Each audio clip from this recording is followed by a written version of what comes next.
तो मेरे ख्याल में इन 4 बेस्ट में अफगानिस्तान भी आ रहा है। तो T20 का कोई भी मैच लाइट ना लें। तो ये भी पाकिस्तान को, बाबर 11 को पूरा अपना फोकस होना पड़ेगा। और मैं ये वाली बात बता दूं कि आपका नवंबिया से भी मैच हो तो आपको 100% फोकस होना पड़ेगा।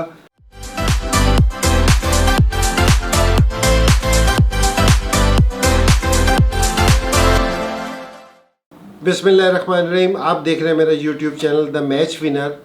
सो पाकिस्तान अब अपना राउंड का दूसरा क्रूशल मैच खेलने जा रहा है न्यूजीलैंड से।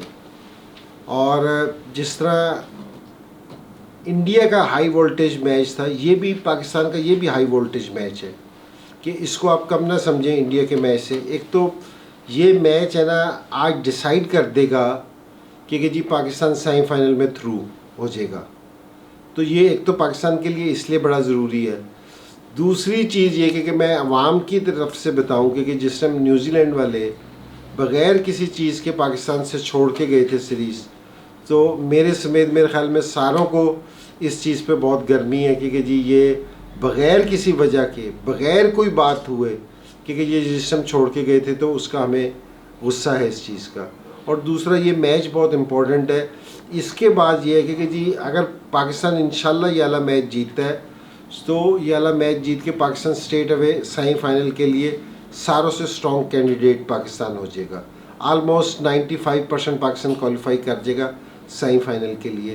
तो जो बड़ी अच्छी एक चीज़ है, मैसेज बड़ा क्लियर जाएगा कि जी पाकिस्तान पहला टीम हो जाएगी जो आपको दिखेगी कि जी सेमीफाइनल में पहुंची हुई है। और दूसरी चीज़ है कि न्यूजीलैंड की टीम हल्की नहीं है, बहुत अच्छी T20 खेल रही है। जो इस टाइम जो बेस्ट टीमें हैं 4 जिनको मैं समझता हूँ कि जो आजकल बहुत अच्छी क्रिकेट खेल रही है T20, उनमें से ये एक टीम है। जिस तरह इंग्लैंड की टीम बहुत अच्छा खेल रही है, न्यूजीलैंड बहुत अच्छा खेलती है, इंडिया बहुत अच्छा खेलती है और पाकिस्तान। मैं इन 4 टीमों को बहुत कंसीडर करता हूँ क्योंकि जी T20 में तो एक तो मैच हल्का नहीं होगा। लेकिन ये कि जी पाकिस्तान ने जिस तरह का पिछला मैच खेला है, जिस पैशन के साथ पिछला मैच खेला है, तो ये वाला मैच है ना, भी पाकिस्तान को उसी पैशन से खेलना पड़ेगा। पहली बात ये है कि जी मैं हर दफ़ा ये वाली चीज़ कहता हूँ कि अगर आप मैच हार भी जाओ ना, तो जिस टाइम अगले मैच में जाओ तो आप अपनी हार अपने साथ कैरी ना करो। और अगर आप जीत भी गए तो अपनी जीत को भी कैरी ना करो। अगले दिन के लिए आपने दोबारा से वही हार्ड वर्क करना है। मैंने शुरू में ये कहा था कि इस टीम को आप इंडिया से कम ना समझना। वो इसीलिए कहा था कि आपको इनके खिलाफ भी उसी तरह ही हार्ड वर्क करना पड़ेगा, उसी तरह प्लान करना पड़ेगा, उसी तरह एग्रेशन शो करनी पड़ेगी, तो आप इनसे ये मैच जीतोगे। क्योंकि ये बहुत क्वालिटी की क्रिकेट खेलते हैं और पाकिस्तान को ये एज है कि ये शारजा में ये वाला मैच हो रहा है, उसकी बाउंड्रीज ज़रा थोड़ी सी छोटी होती हैं, पिचेस ज़रा थोड़ी सी फ्लैट होती है। तो लेकिन मेरा ये ख्याल है कि ये पाकिस्तान जितना पूरी ये सारी टीमें जितनी खेल रही हैं इधर सब कॉन्टिनेंट में, जितना पाकिस्तान का एक्सपीरियंस है इतना इंडिया का भी एक्सपीरियंस नहीं है। क्योंकि ये शारजा हो गया, दुबई हो गया, अबू धाबी हो गया, ये 10 साल हमारे होम ग्राउंड रहे हैं। जितनी क्रिकेट जहाँ हमने खेली है इतनी किसी ने भी नहीं खेली। तो ये एक एज है, तो एक हम इससे फ़ायदा उठा सकते हैं।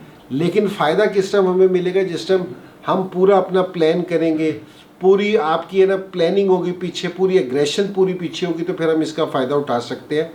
तो बड़ा ज़बरदस्त मैच है। लेकिन न्यूजीलैंड को बिल्कुल भी आप है ना किसी भी टीम को, ये न्यूजीलैंड के लिए नहीं कह रहा, हम यहाँ अफ़गानिस्तान को भी लोग है ना इतना कंसीडर नहीं कर रहे। लेकिन मेरे ख़्याल में अगर इस राउंड की 4 टीमें देखी जाए ना, तो मेरे ख्याल में इन 4 बेस्ट में अफगानिस्तान भी आ रहा है। तो T20 का कोई भी मैच लाइट ना लें। तो ये भी पाकिस्तान को, बाबर 11 को पूरा अपना फोकस होना पड़ेगा। और मैं ये वाली बात बता दूं कि आपका नवंबिया से भी मैच हो तो आपको 100% फोकस होना पड़ेगा।